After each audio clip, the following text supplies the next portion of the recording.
கமழும் அந்த அருணகிரி தமிழில் மனம் மகிழ்ந்தாடி நின்ற முருகன்.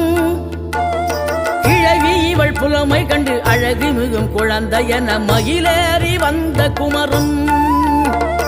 ஆதிசிவன் பிள்ளையன ஆனைமுகன் தம்பி என ஞான பழமான முதல்வன்.